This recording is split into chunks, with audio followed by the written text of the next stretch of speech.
A veces sucede que en las clases no encienden su cámara, entonces hay que un poco motivarlos a que enciendan la cámara para conocerlos, para verlos cara a cara, y verlos cara a cara ha sido algo muy, muy importante. Eso fue un asunto que surgió.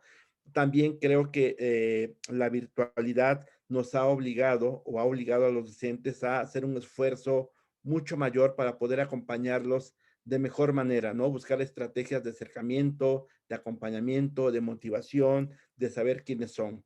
Esa fue una primera gran idea o tema que surgió en el grupo.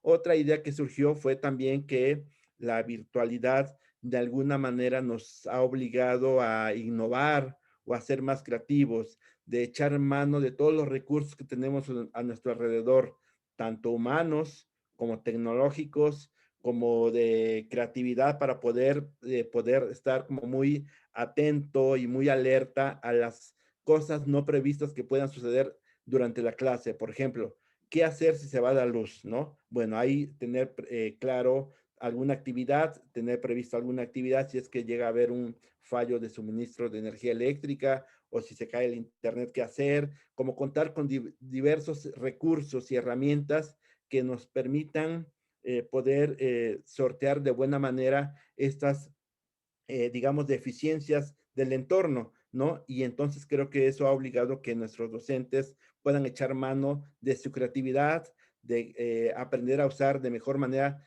todos los recursos con los que cuentan, aulas virtuales, recursos tecnológicos, presentaciones en PowerPoint, etcétera. Una serie de recursos que ha obligado a los docentes a echar mano de la creatividad.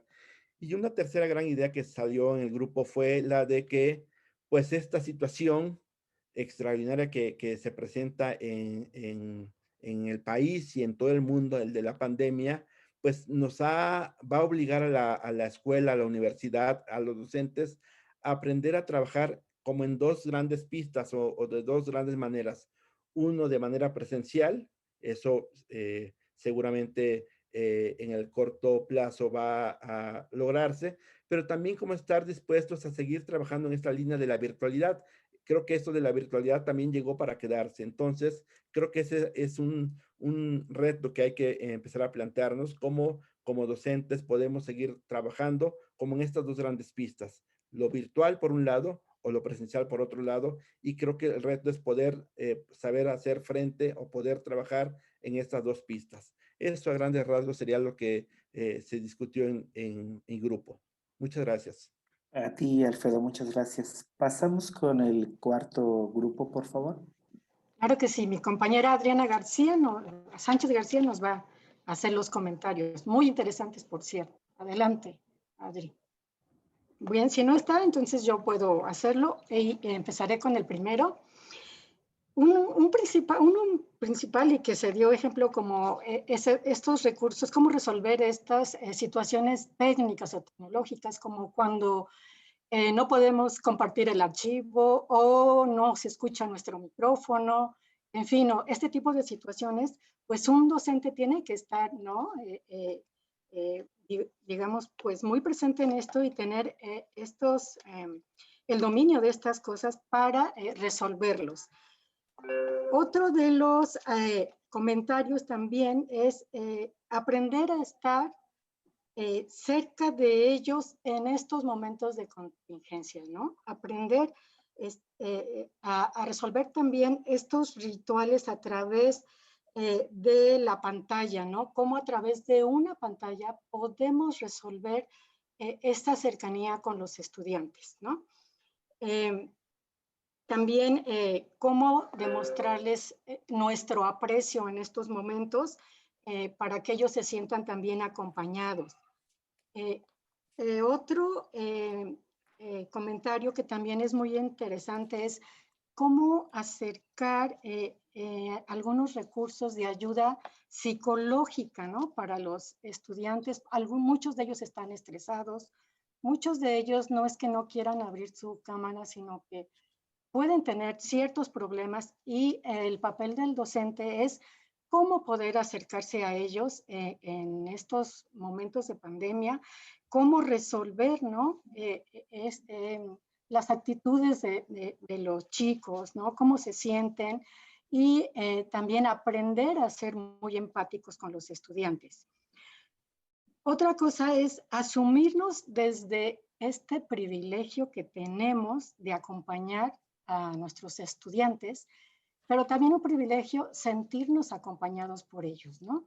Yo lo había pensado desde mí, ¿no? Desde cómo puedo acompañar a mis estudiantes. Pero esto me hace pensar también en eso, que somos acompañados, ¿no? También el docente se siente acompañado. Entonces es una empatía, pero es una de saber qué tiene el estudiante, de cómo acompañarlo, pero es un acompañamiento mutuo que de alguna manera también al docente le hace falta, ¿no? No solo son los estudiantes, sino somos ambos, ¿no? Cómo asumir este rol del docente desde estos desafíos, desde una pantalla, ¿no? Antes era algo presencial en el aula y los ves y le llamas, pero ahora es una pantalla. ¿Cómo resolver este acercamiento, este acompañamiento con cada uno de los estudiantes, ¿no? En general, eso fueron los comentarios muy, muy interesantes y tampoco nos dio tiempo, pero bueno, ya iremos resolviendo en otros conversatorios. Muchas gracias. Gracias a ti, Nora. Pasamos con el quinto equipo, por favor. ¿Es a Rosario o Berenice? Bueno, adelante, si quieres, Berenice, ¿sí? por favor. Sí, Gustavo. Bueno, nosotros somos el equipo 6. Bueno, antes que nada agradezco al equipo que lo integró y bueno, también el factor del tiempo. Pero bueno, cosas muy interesantes es el compromiso docente. Aquí el compromiso que ha tenido el docente frente al grupo ha sido de los mayores retos, pero también de las cosas que hay que aplaudir, ¿no? Y valorar, ¿no? Que el docente siempre ha estado de una manera como creativa, asertiva para poderse adaptar a estos cambios que se han tenido, ¿no? Otra de las cuestiones que también cómo afrontan o cómo van a afrontar las universidades estos cambios que ha tenido, bueno, tiene que ver con la adaptabilidad, ¿no? Siempre estamos constantemente adaptándonos a los nuevos cambios, insertar nuevas herramientas tecnológicas para que, bueno, se puedan llevar a cabo todos los espacios, ¿no? Y que los alumnos puedan aprender. Y bueno, aquí una de las cuestiones que resaltó que fueron muy interesantes tiene que ver con una preocupación, la implementación de estrategias para el control del alumno. Al final de cuentas están en un proceso de aprendizaje. Entonces en aula se puede tener cierto control, ciertas reglas, a lo mejor ciertas sanciones que ahorita, bueno, por la virtualidad se han perdido. Entonces, ¿cómo poder retomar esto para que realmente el alumno coincida, ¿no? Y que tenga un aprendizaje integral, ¿no? Que fueron lo que se hizo y bueno, el reto que se tiene es la reacción, o sea, el alumno tiene que reaccionar ante el profesor, ¿no? Cosa que a lo mejor te hemos perdido porque si se apaga la cámara, porque si se va la luz, o no tener un contacto directo con ellos, bueno, es algo que ha costado un poco de trabajo, ¿no? Que fue lo que expresó este grupo 6. Muchísimas gracias también por la participación. Gracias, Socorro. No sé si está Rosario, el equipo 5. A Tania, bien. ¿Quién? Adelante, Tania, por favor. Disculpa. Adelante. Prende tu micrófono, por favor. Gracias. Sí, muy brevemente, creo que hablamos otra vez de la falta de tiempo, como que ya teníamos estructurada una dinámica de trabajo para hacerlo en aulas y de pronto cuando se cambia la jugada, pues es complicado adaptarnos a esta nueva manera, ¿no? de trabajo. Yo creo que es importante también, y algo que comentamos fue que hay que reconocer las fortalezas que tenemos, hay que ser pacientes con nosotros mismos y con el proceso, no nos va a salir a la primera, también estamos aprendiendo, lo hacemos lo mejor que podemos, pero bueno, pues hay que ser pacientes. Y hablamos también del cuidado de la calidad, ¿no? Y que así como estamos cuidando la calidad de los contenidos, la calidad de las cosas que estamos transmitiendo en el salón, pues hay que tener cuidado y también surgió la preocupación por la parte emocional.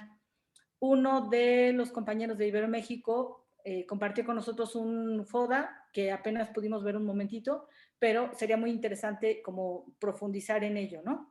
Creo que ya así en general y muchas de las cosas que comentamos también han sido cosas que se han comentado en otros grupos. Para no extendernos lo dejamos ahí. Gracias. Pues muchas gracias. Este ha sido un panorama general de lo que se conversó en los grupos. Ahora, si les parece bien, vamos a dar paso a la presentación que nos va a hacer el doctor Salvador Moreno López con este tema del impacto de la pandemia en la docencia y el aprendizaje. Me voy a permitir señalar algunos breves elementos de la semblanza del doctor Moreno. Es psicólogo, psicoterapeuta y educador, facilitador de talleres, escritor y conferencista. Tiene un doctorado en psicología por la Universidad Iberoamericana de la Ciudad de México. Ha sido maestro universitario por más de 35 años y ha publicado 3 libros. Entre ellos destacamos La educación centrada en la persona, además de numerosos artículos sobre la psicoterapia y la dimensión socioafectiva de la educación. Actualmente es también maestro de asignatura de la Universidad Iberoamericana León en la maestría de psicoterapia clínica. Y actualmente es director de Focusing México. Y pues le agradecemos mucho al doctor Salvador Moreno López las palabras que nos va a dirigir. Adelante, por favor. ¿Qué tal? Buenas tardes. Pues me da mucho gusto estar con ustedes aquí. Agradezco mucho la invitación. Y la verdad es que esto ha sido todo un reto. A medida que iba yo reflexionando sobre qué podría yo compartir con ustedes, yo pensaba en qué me metí, me agarraron descuidado, ¿no? Es un conversatorio y de qué vamos a conversar. Necesito primero yo escuchar para poder decir algo. Y bueno, ahí fueron surgiendo cosas y una de las ideas que tuve fue, dije, bueno, dentro de esas múltiples orientaciones y documentos de los jesuitas, ¿qué hay sobre esto de educación que nos pueda dar algunas pistas? Y para mi fortuna encontré algo que se refiere a un documento que firmaron a finales del año pasado y que se llama el Pacto Educativo Global, que firmaron los rectores de las universidades del sistema Euskal en respuesta a una propuesta del Papa Francisco. Y al escuchar una plática del padre general, básicamente él señalaba 2 cuestiones. Bueno, primero él decía, queremos universidades Laudato Si. Ustedes saben que la Laudato Si es una de las encíclicas del Papa Francisco, donde nos habla del cuidado de la casa común. ¿Y cuáles serían 2 características entonces fundamentales de una universidad Laudato Si? Pues una sería el cuidado de la casa común. Y la segunda, la fraternidad. Y entonces luego me fui a otro documento y encontré una breve cita de la encíclica Laudato Si que dice: la educación será ineficaz y sus esfuerzos serán estériles si no procura también difundir un nuevo paradigma acerca del ser humano, la vida, la sociedad y la relación con la naturaleza. Y esto me pareció que resonaba, pero muy, muy fuerte con mis propias inquietudes ya de muchos años con respecto a la educación. Ahora estamos pues sufriendo en algún sentido estas circunstancias de la pandemia y a mí me hace sentido decir, pues lo que pasa es que este bicho del coronavirus nos agarró mal parados en muchos sentidos y le estamos pasando tan mal porque veníamos mal, pero no nos dábamos cuenta o no queríamos darnos cuenta. Los problemas del sistema de salud no son de ahora, son de años, de décadas. Los problemas de la desatención son de años, de décadas. No sabemos qué hacer con nuestra ansiedad, no sabemos qué hacer con la falta de regulaciones externas de nuestro tiempo, con las diversas emociones que nos surgen. ¿Por qué? Pues porque no lo hemos ido aprendiendo adecuadamente. Porque aunque tenemos décadas, y no muchas, hablando de educación integral, la atención a la dimensión afectiva, a la dimensión corporal, ha seguido quedando un tanto al margen. Y entonces, claro, vivimos ahora estas situaciones que nos están suscitando emociones tan intensas y pues entiendo que nos sintamos desconcertados, ¿no? Entonces, si retomo un poco la primera pregunta, ¿cuáles serían los principales desafíos y oportunidades del docente para generar buenas prácticas? Yo quisiera proponerles algunas cuestiones más. Yo digo que lo que hago yo es proponer pretextos. Pretextos que sirvan para seguir generando sentipensares. Y hablo de sentipensares justamente enfatizando esa integralidad de cuerpo, emociones y pensamiento. Entonces, espero que los pretextos que yo les comparta les sean útiles. Pues un primer desafío, yo diría, Y vamos clarificando cada uno y colectivamente cuál es el sentido de nuestra vida y de nuestro trabajo. ¿Cómo puedo yo tomar decisiones sobre las herramientas, sobre métodos pedagógicos, sobre materiales, sobre temas, si no tengo claro cuál es el sentido de la vida y del trabajo?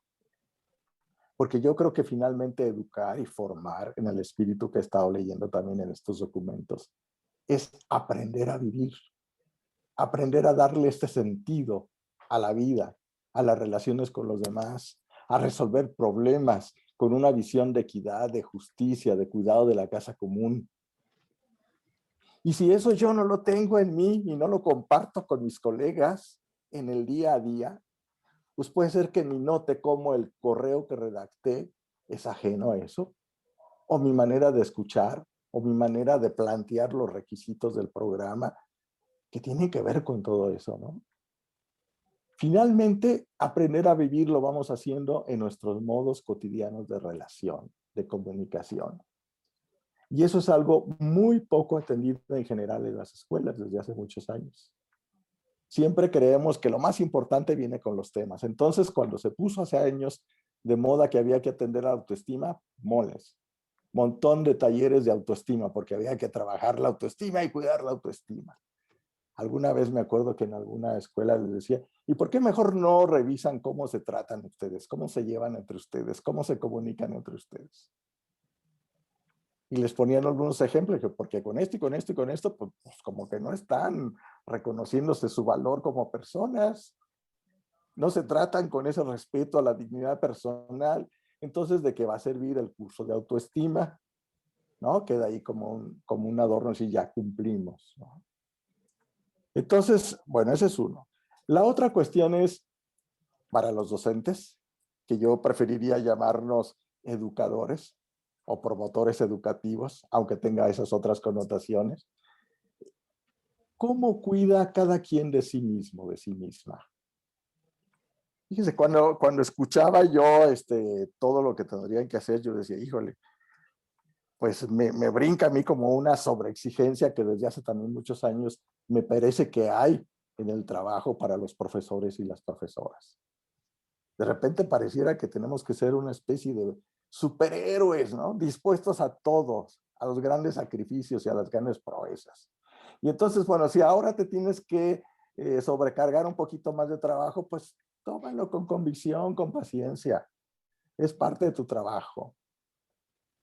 Y nuestra humanidad terrena, corporal, que necesita descansar, ¿a qué hora la tomamos en cuenta?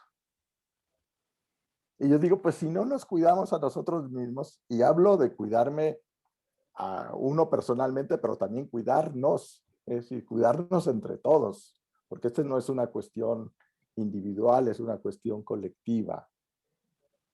Entonces, ¿cómo nos estamos cuidando en estos tiempos? Y unos aspectos que puedo mencionar es esa, la sobrecarga de trabajo, las sobreexigencias, la no diferenciación de lo verdaderamente valioso, de lo importante, de lo accesorio. Y entonces eso nos dificulta que si en un momento dado no alcanza el tiempo, pues no sabemos qué quitar, porque pareciera que todo es igualmente importante. Y no llenaste el formato que tenías que haber llenado. Oye, ¿qué te pasa si no? Pues no, pero era importante y tú tenías que haberlo llenado. Pues sí, pero yo necesitaba descansar porque ya no tenía otro momento y preferí descansar en lugar de llenar el formato, ¿no? Entonces yo digo, bueno, pues ahí hay otra área. Otro aspecto al que les invitaría también como a conversar, seguir conversando. Yo creo que uno como profesor, siempre está uno en un proceso de seguir generando nuevos conocimientos y nuevos aprendizajes, abriendo nuevos horizontes, abriendo nuevas preguntas. Yo creo que esto es de lo que yo más disfruto y valoro siendo profesor.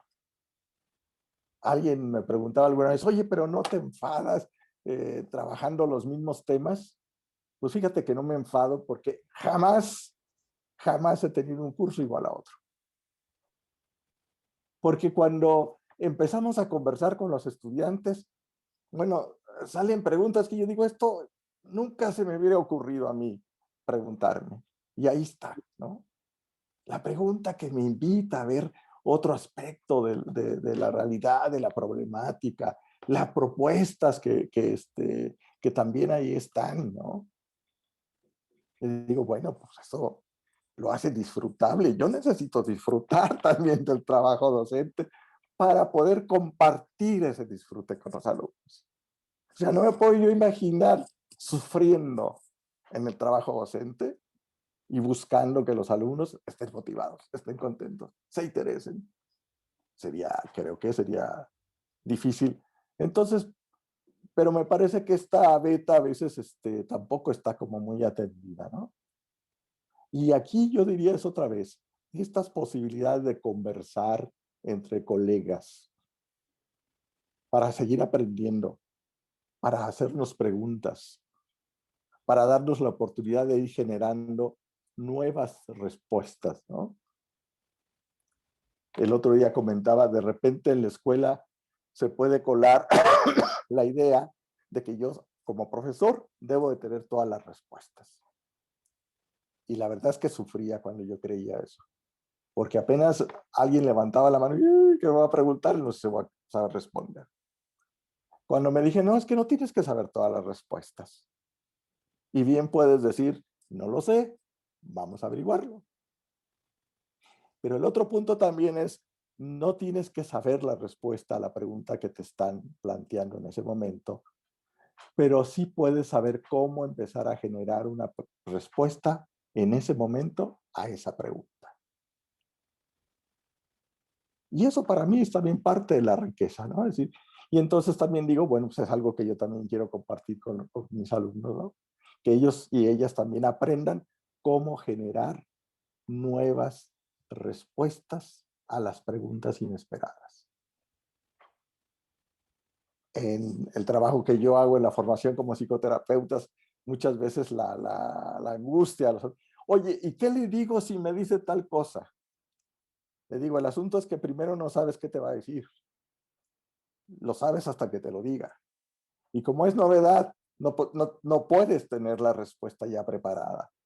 No, tienes que generar la respuesta en ese momento para que resulte pertinente, para que resulte adecuada. ¿Y eso cómo se hace? Bueno, ahí hay otro elemento también importante, que va, por cierto, muy relacionado con el desarrollo de la creatividad que por ahí decía.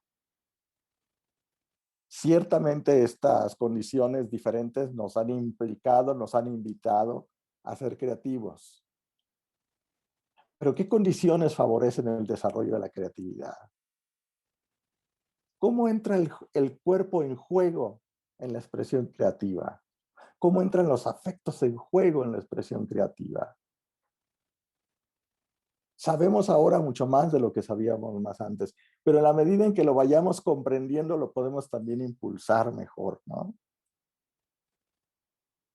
Luego, por ahí decían también la importancia de conocer a los estudiantes. Y me digo, pues yo creo que esto ha estado igual siempre ahí, ¿no? Yo creo que siempre ha sido importante conocer a los estudiantes. Y yo digo, afortunadamente, en medio de toda esta crisis, a lo mejor estas circunstancias nos ayudan a tomar una conciencia más clara de que eso es imprescindible. Los estudiantes, y agrego inmediatamente, las profesoras y los profesores, tenemos vidas concretas, con alegrías y con problemas, con gozos y con sufrimientos, con familias que nos llevamos a veces bien, a veces muy bien y a veces con bastantes problemas. Pero eso somos. Y yo digo, pues no importa si estamos estudiando matemáticas o lo que sea, eso está ahí presente. Y la pregunta entonces es, ¿cómo damos cabida a que estas situaciones concretas de nuestra vida cotidiana se haga presente momento a momento en lo que estamos aprendiendo? No importa lo que estemos aprendiendo. Obviamente aquí hay un tema de mucho interés que sería como muy provechoso poder hablar en situaciones más concretas. A ver, si la clase es esta, ¿cómo lo hacemos? Si la clase es la otra, ¿cómo lo hacemos? Porque si no puede suceder lo que me pasaba a mí al principio cuando empecé a dar clases en la Ibero en México ya hace algún rato. Y yo estaba también en el centro de didáctica, iba con los profesores de ingeniería y les platicaba varias de estas ideas y demás. Y me decían, hombre, tus ideas son buenísimas, muy interesante, pero ¿qué crees? Eso no se aplica a nosotros. Yo creo que si vas con los de ciencias sociales, ahí con ellos sí funcionaría. Y luego iba con los de ciencias sociales y también decía, está padrísimo, ¿no? Sí, que participe el alumno, que tomemos en cuenta los problemas de la vida cotidiana, que eso lo metamos como parte de las conversaciones, que ellos puedan participar y decidir más. Pero aquí no se puede. A lo mejor con los de humanidades, probablemente sí. Fue muy interesante, es como, parece interesante la propuesta, pero siempre decían, pero ve con el vecino a ver si allá, ¿no? Hasta que finalmente me decían, no, lo que pasa es que la universidad ya es muy tarde, ya estamos muy maleados, tendrías que empezar en la primaria. Y entonces, años después tuve la oportunidad de hacer una primaria y dije, bueno, vamos a ver, ¿no? Y si de maleados se trata, resulta que un niño de segundo año no podía hacer un dibujo libre porque estaba esperando que la maestra le dijera de qué color pintaba las nubes y de qué color pintaba el árbol. Y cuando la maestra le preguntó, pero pues el que tú quieras, y el niño la veía con cara de extraña y decía, ¿qué te pasa? Es que la maestra anterior siempre me decía de qué color tenía que pintarlos. Entonces, pues ahora yo estoy esperando a que usted me diga, ¿no? Eso que parece tan simple no está de alguna manera contribuyendo o dificultando, según como lo hagamos, a generar esto que ahora llamamos autonomía. ¿Queremos generar autonomía? Bueno, ¿cuáles son esas oportunidades que los alumnos van teniendo para ser autónomos, para ser responsables, corresponsables del asunto? Es un proceso porque a lo mejor ni nosotros ni los alumnos estamos ya ahí cabalmente, pero esa es una dirección en la que podemos ir y podemos saber de qué manera interactuar si queremos dirigirnos en esa dirección, ¿no? Y luego, por ejemplo, dicen, ¿cómo afrontar las crisis generadas por el COVID-19? Para mí quizá la crisis mayor tiene que ver con la incertidumbre. Y luego me río de mí mismo porque digo, pues la vida siempre ha sido incierta, brillante descubrimiento. Digo, bueno, gracias a Dios, pero lo estoy tomando más conciencia porque lo sabía, tenía la información. Sí, yo sé que en algún día me voy a morir, no sé cuándo me voy a morir, pero estoy joven, me quedan muchos años, ¿no? Y las oportunidades que esta situación me ha dado de aprender a vivir con serenidad la incertidumbre, yo de veras estoy muy agradecido por lo que he podido aprender. Miren, en una ocasión iba yo justamente a León, iba rumbo a la central camionera, y resulta que había una torre grande en el tráfico, y aunque yo tomé más tiempo que otras veces para ir a la central camionera, pues resulta que llegué 15 minutos después de la hora de salida del autobús. Y el chofer del taxi me decía, pero no va enojado, no se desespera. Le dije, ¿y qué voy a ganar con eso? Cuando llegué a la central, veo qué se puede hacer y ya decidí. Llegué a la central, me paso a los andenes, veo los letreros, ninguno parecía apuntar para León. Dije, bueno, regresaré a la taquilla a ver qué me dicen. Pero le pregunto a una de las personas que estaban ahí, oiga, el autobús que va a León, este que está ahí, súbase porque ya nos vamos. Y luego me enteré que había habido tráfico y los autobuses habían llegado tarde. Bueno, si yo me hubiera puesto ansioso, enojado, no hubiera resuelto nada. Finalmente llegué tranquilo, me sorprendí con eso, se resolvió. El año pasado que dimos la clase en el Zoom, afortunadamente yo ya había tenido antes algunas experiencias con el Zoom, pues resulta que ya casi estaban todos los alumnos, llega uno de los últimos, y en lugar de darle el clic en admitir, le di clic en eliminar. Pues claro que ya no podía entrar y dije, ¿y ahora qué se hace? Y les pregunto a ellos, ¿y qué se hace en estos casos? ¿Quién sabe?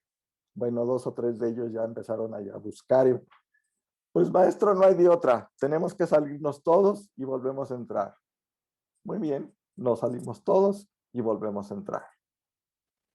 No nos llevó más de 3 minutos la operación y lo resolvimos, ¿no? Y les puedo así contar otras muchas anécdotas. Pero el asunto es ese, aprendemos a vivir la incertidumbre de otra manera. Y siempre digo entonces, nos conviene, no tenemos, porque igual lo hace quien puede y quien quiera, pero yo digo, a mí me ha convenido cambiar el concepto que tengo de control. Yo digo, yo participo, yo tengo algo que ver, lo que yo hago no es ajeno, obviamente que tiene una influencia, tiene un efecto, pero no soy el único que influye en las circunstancias, hay muchos otros factores y personas. Entonces, ¿qué digo? A ver, yo hago lo que depende de mí, cuido lo que yo puedo cuidar y estoy atento a lo que vaya ocurriendo para ir encontrando la mejor manera de salir adelante a partir de ahí. Entonces, bueno, pues ahí hay otro aprendizaje importante. Entonces, cuando hablamos del uso de toda esta tecnología, me parece que sí nos puede convenir hacer un diálogo y reflexión calmados y amplios sobre las ventajas y las desventajas, sobre los buenos usos y los malos usos. Porque luego a veces también nos complicamos esto cuando nos ubicamos en posturas así de todo es bueno, todo es malo, ¿no? Y entonces ya, pues echamos todo a perder porque ni todo es bueno, ni todo es malo. Déjame ver si encuentro aquí una cita del documento. Dice, el uso y la gestión de los mundos digitales plantean enormes desafíos a la tarea educativa. Como se subraya en la Laudato Si, si bien la educación requiere un movimiento constante de crecimiento y por lo tanto de cambio, la velocidad que las acciones humanas le imponen hoy contrasta con la natural lentitud de la evolución biológica. Pero parece que nos compramos fácilmente la idea de que más es mejor, más rápido es mejor. Y la verdad es que ni necesariamente más es mejor, ni tampoco más rápido es mejor. Nada más piensen en estos dos criterios. ¿Cómo los tomamos en cuenta cuando diseñamos, por ejemplo, un programa de una asignatura? Es así como que muchas veces digo, ay, híjole, aquí como que parece que quisieron, pero metieron de manera condensada un montón de cosas, porque todo es importante y hay que alcanzarlo a ver. Y luego cuando lo más importante es que tenemos que cumplir con el programa, porque si no estoy haciendo mal mi trabajo. Y entonces tengo que ir al ritmo que necesito para cumplir el programa. A ver, pero ¿dónde quedó esta cuestión que el asunto era que fuéramos co-creando conocimientos, que los incorporáramos, que los hiciéramos nuestros, que los pusiéramos en diálogo también con problemas concretos para darle sentido, para ir teniendo la visión de que el conocimiento tiene que estar al servicio de ir generando mejores condiciones de vida, para confrontar no solamente los aspectos técnicos y problemáticos de las situaciones, sino también los aspectos humanos, los aspectos de sustentabilidad, los aspectos de justicia, de equidad. Bueno, pero justamente yo digo, pues esto es la oportunidad que tenemos ahora. Creo que en general lo que se ha tratado de hacer a nivel de sistema escolar educativo en general es, no podemos ir al salón, traigamos el salón acá a través del Zoom, del Meet y de todos estos. Pero es como si quisiéramos seguir haciendo más o menos lo mismo. Y entonces, como no se puede hacer más o menos lo mismo, nos empezamos a encontrar con muchas complicaciones. Y no sería entonces un buen momento de preguntarnos, a ver, de eso que veníamos haciendo, ¿qué tiene sentido? ¿Qué tiene valor? ¿Qué queremos conservar? Y en estas nuevas circunstancias, de veras, ¿cuál es la dirección en la que queremos impulsar la formación de los estudiantes? ¿Cuál es el sentido de esa formación? Y bueno, estaba muy condensado en esas dos expresiones, ¿no? Cuidado de la casa común y fraternidad. Bueno, pues ahí hay muchísimo por platicar, por comentar, ¿no? Pero necesitamos también darnos tiempo para platicar sosegadamente sin el afán de la productividad. Voy a confesarles, aquí entre nos, aunque sea muy público, alguna vez hice la propuesta a mis colegas que estaba todo este énfasis por aumentar la productividad en la investigación. Y yo les dije, ¿qué les parece si tenemos una reunión de 2 horas cada 15 días? Tomamos café, buscamos una hora que sea oportuna para que igual podamos tener ahí una copa de vino, una galletita, algo. Y nos ponemos a platicar sobre lo que nos interesa en relación con las investigaciones. Sin agenda y sin compromiso de producir absolutamente nada.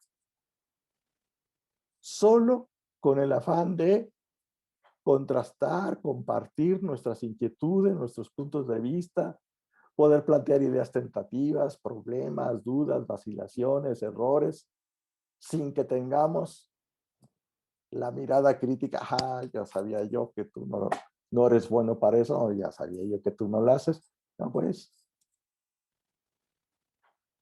un diálogo donde podamos compartir abiertamente, escuchándonos, con la intención de comprendernos. Si no nos escuchamos, si no nos comprendemos, no podemos construir juntos. Alguna vez un colega me decía, es que ve, como esta reunión, pues muchas opiniones, pero al final de cuentas es como que cada quien dio su opinión. ¿Pero qué construimos juntos?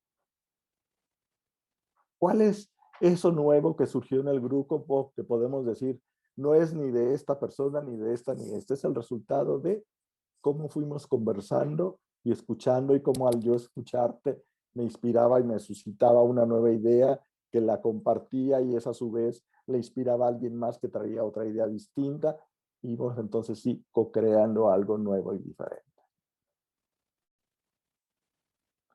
Pues bueno, yo creo que aquí tenemos también estas oportunidades de replantearnos de fondo. ¿Qué tiene sentido? ¿Qué tiene valor en lo que vamos haciendo? ¿Qué vale la pena conservar? ¿Qué vale la pena dejar? ¿Y qué vale la pena generar con novedad? De lo que aún no sabemos cómo hacer, pero que podemos ir generando nuevas propuestas. Bueno, yo creo que puedo dejar mi intervención hasta aquí, y habrá algunas preguntas que nos darán chance de dialogar un poquito más. Muchas gracias, doctor Salvador, por su muy estimulante charla. Tenemos 1 minuto, 2 minutos, si alguien quiere hacer alguna pregunta al doctor Salvador, o si quiere hacer algún comentario, hay la posibilidad, si gustan, o indicar con su manita alzada, o simplemente abrir su micrófono. Solamente quiero compartir que ha habido varios comentarios en el chat mientras el doctor exponía, donde afirman algunas cuestiones como se suman a lo dialogado. Entonces, creo que sí es como muy importante ir leyendo este espacio y mientras escucharnos, ¿no? Yo me voy a dar la libertad de leer ahorita uno que pone, tenemos que aprender también a hacer equipo con los alumnos. Eso permite también aprender cada uno desde su posición, pero favoreciendo el intercambio respetuoso y cooperativo en favor del conocimiento y de la persona. Hay varios. Adelante, sí. Hola, yo soy Gibraldo Salso del Iberoso de México, de arquitectura, y hay una cuestión que yo no había reflexionado, y partiendo de la pregunta inicial sobre riesgos y oportunidades, fui la persona que compartió el FA. Entonces me fui a fortalezas. Y creo que una de las fortalezas que nosotros tenemos para poder después entender lo que es un riesgo y un desafío, bueno, todo en conjunto, es nuestra generación. O sea, viendo que somos algunos baby boomers y otros X en esta clasificación, nos toca crecer en un ámbito en el que crecemos con el fútbol en la calle, pero crecemos con el LP, migramos al cassette, de ahí empezamos con el CD y hoy tenemos que manejar la tecnología de una manera muy, muy eficiente. Entonces, ¿a qué es a lo que voy? Nuestras generaciones fueron entrenadas para ir sacándole provecho a los avances tecnológicos desde la parte manual hasta la parte completamente virtual. Y esa es una fortaleza que nosotros tenemos como docentes. Estamos preparados neuronalmente hablando para hacer frente a estas cosas y tomarlas como un desafío. Hablando personalmente, una debilidad era una postura, los que me conocen más de cerca, algunas personas están aquí, yo tenía una postura recelosa sobre la tecnología, siempre la he tenido, me ha costado trabajo a pesar de la generación. Entonces, esa es una debilidad mía. La oportunidad es precisamente este cambio vertiginoso que tiene la tecnología y el reto es precisamente yo aventarme como en Bungie en el proceso de actualizaciones, de apertura hacia la tecnología, de un manejo más eficiente de las plataformas. Entonces, han sido cosas muy interesantes. Claro que ha habido momentos de desgaste, momentos de mucha frustración, cuando de repente el Internet se va, ¿no? Eso forma parte de los riesgos, una posibilidad de que falle la red. Pero creo que es muy interesante el también admitir nuestras fortalezas como generación. Realmente está muy cañón cómo hemos sido preparados. Mis padres tienen 70 y tantos años y están a todo lo que da con el Zoom, el Teams, están con, ¿no? Entonces, eso es algo muy valioso y yo creo que como nuevo reto o desafío, no, un reto, sería ver la posibilidad de que los alumnos de estas nuevas generaciones no pierdan esa posibilidad de aprender por medio de crisoles. Sí es cierto que estamos en una etapa tecnológica, es cierto también que hay chavos que pueden estar, niños chiquitos, que tienen la clase de 8 de la mañana a 2 de la tarde en una tablet y después juegan en una tablet. Uy, qué fuerte. O sea, ¿cómo le hacemos precisamente para que las nuevas generaciones tengan la posibilidad de acción que nosotros hemos tenido? Ahí es donde lo dejaría. No había tomado en cuenta esa fortaleza tan grande que tenemos como docentes. La capacidad de adaptación a distintos entornos y distintos medios tecnológicos. Gracias, maestro Gibran. La maestra Tonantzin González, si gusta, por favor. Bueno, perdón, maestra Tonantzin. Primero la maestra Rosa María, que estaba previamente.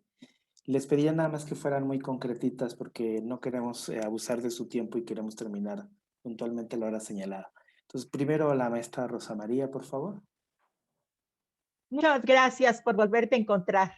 Sí, gusto, Rosa María. Y bueno, agradecerte este grano de oro molido como docente. Disfrutar de nuestra vocación y misión como docentes. Cada día es nuevo, es como un nuevo nacimiento entrar a clase. Y segundo, lo que nos decías como un elemento que tiene la Universidad Jesuita, que es el discernimiento. Creo que estamos en un momento para ejercitar lo que Ignacio de Loyola nos enseñó, a discernir lo esencial de lo accidental.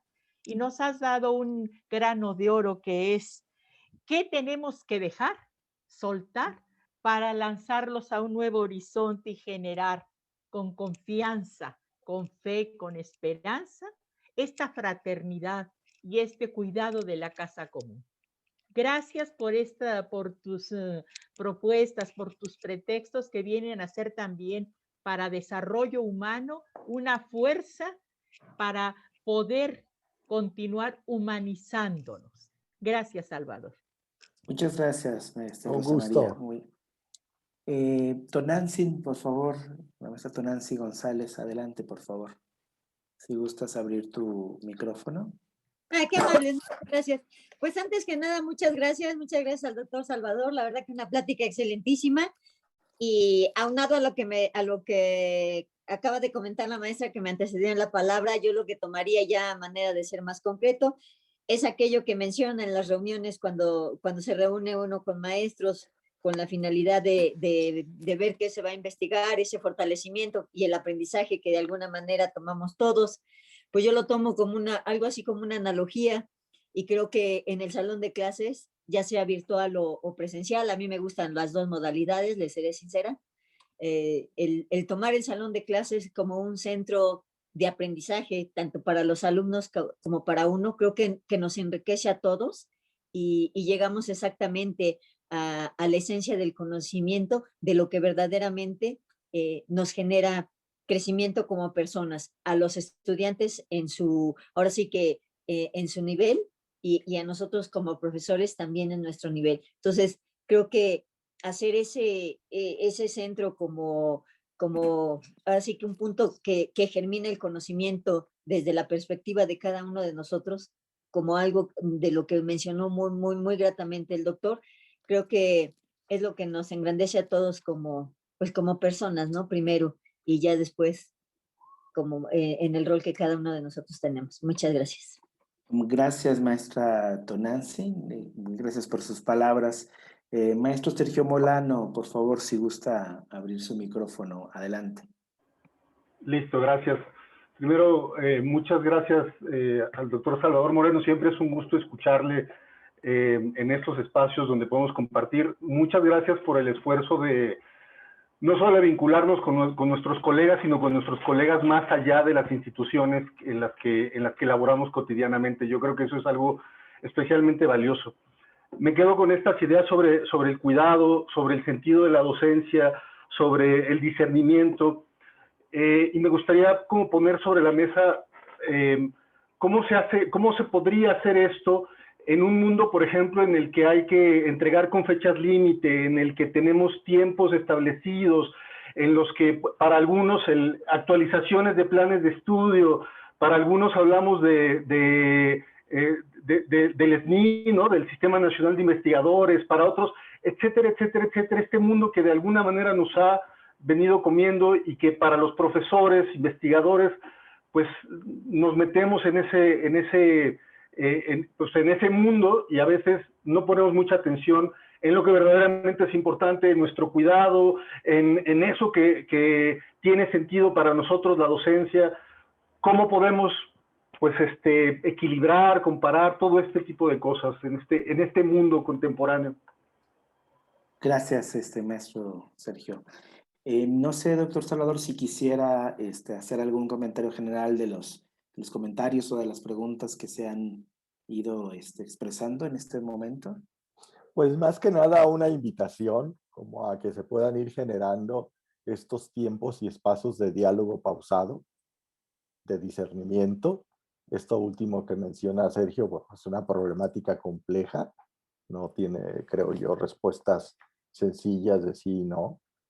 Y sin embargo, creo que es un tema importante que amerita justamente esto, el diálogo compartido, para ir encontrando resquicios de por dónde ir avanzando, ¿no?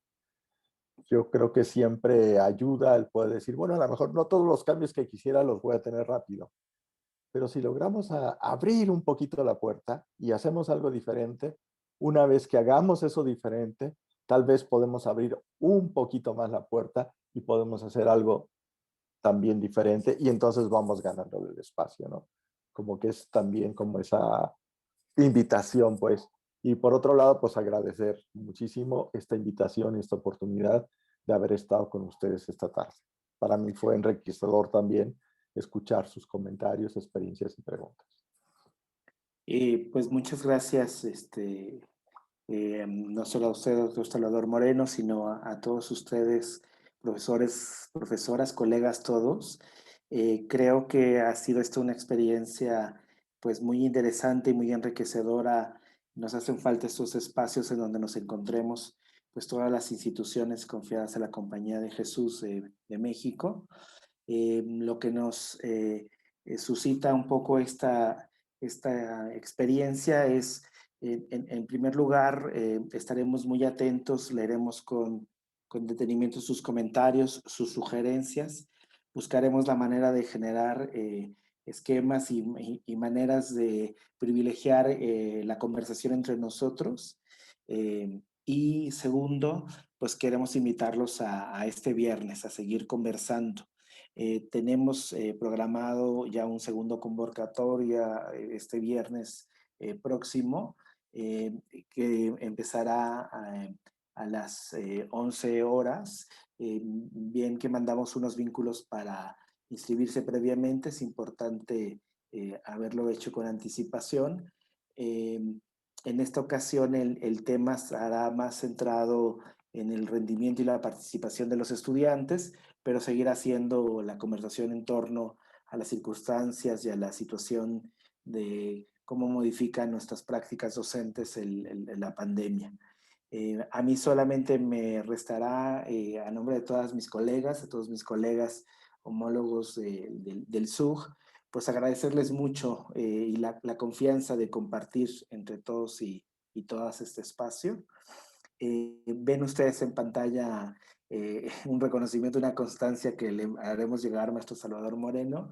Esta constancia señala que el sistema universitario jesuita agradece al doctor Salvador Moreno López por su valiosa participación como experto en el conversatorio docente sobre el tema Impacto de la pandemia de la docencia y el aprendizaje, celebrado de manera virtual el 24 de marzo de 2021, con la participación de profesoras y profesores de todas nuestras instituciones de educación media superior y superior.